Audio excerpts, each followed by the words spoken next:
Hillpark Bowling Club. Plans have been submitted to build townhouses on a lane owned by a bowling club in Glasgow's south side.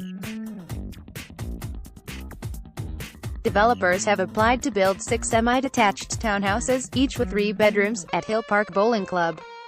The properties would be developed on 3 tennis courts between Rostand Road and Tinto Road, described as neglected and unwanted.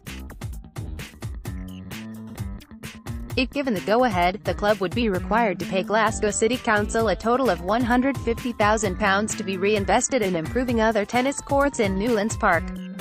Read more. Glasgow's Pollock Country Park plans to become more cycle-friendly. The club originally had 6 tennis courts, but due to falling demand, 3 were sold for residential development in 2005.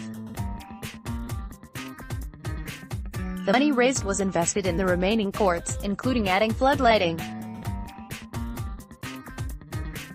However, owners have said that with no funds and poor membership, the tennis courts which front onto Rostand Road are already beginning to present as neglected and abandoned. A planning statement submitted by Bennett Developments and Consulting on behalf of the club explains, since the deal with the house builders, the club has sought to promote their facilities and to secure membership with little success, such that at this time the club only has funds to meet ongoing costs with nothing in reserve for repairs, maintenance or emergencies. Membership is still poor, with few if any paying members.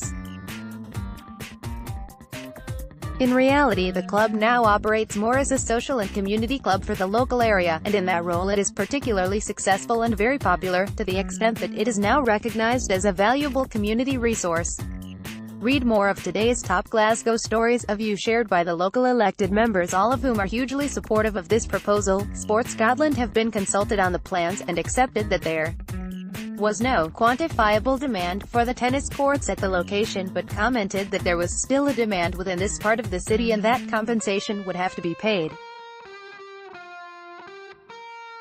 They decided that £50,000 should be paid for each court lost, with the money being put towards ongoing investment in tennis facilities at Newlands Park.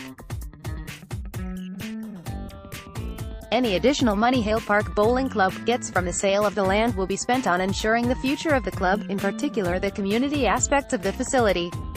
The statement adds, it is accepted that the bowling club cannot afford to maintain the courts and that membership is low. It is also accepted that the clubhouse offers a valuable community facility and is the focus of numerous clubs, hosts meetings and small events, and generally performs the role of a local community hall. To all intents and purposes, the club is broke, and only an injection of fresh capital will ensure the longevity of the club and its continued operation as a much-needed and loved community facility. The plans are due to go before Glasgow City Council.